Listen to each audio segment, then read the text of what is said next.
Kung sa nakakahiya, siguro partly siguro, well, nakakahiya nga. Kasi nga, siyempre, pare, basketball craze country tayo eh. Siyempre, gustong-gusto nila. Talagang pinapakita natin ng lahat. Pag malakas ang kalaban, binibigay ang lahat, tuwan-tuwa tayo.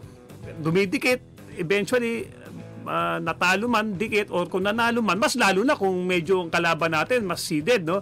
Ngayon, syempre, nakakalungkot naman, pag ang kalaban mo, mas mababa sa'yo, na ang laki pa ng kababaan ng ranking, di ba? Sana kung dikit-dikit lang ang ranking, kunyari, 31, nakalaban mo, 38, 37, 30, mga ganun, di ba? Bakit pwede?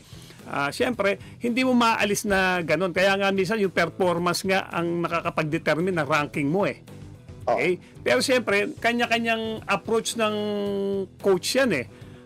Kung paano nila ina-approach ang bawat laro na sinasalihan nila.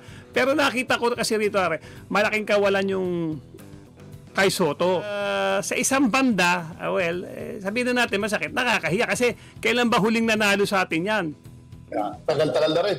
Matagal. Ako nga, ginugugil ko eh.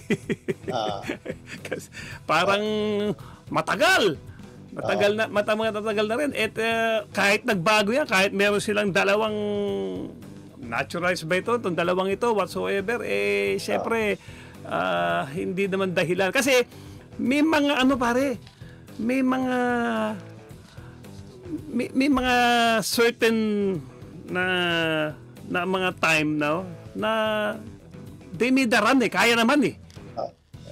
Di ba? But Chinese Taipei has built a cushion na trim down mo, pero it took a lot of energy from you. Okay? Nakakapagod din naman maghabol, catch up basketball.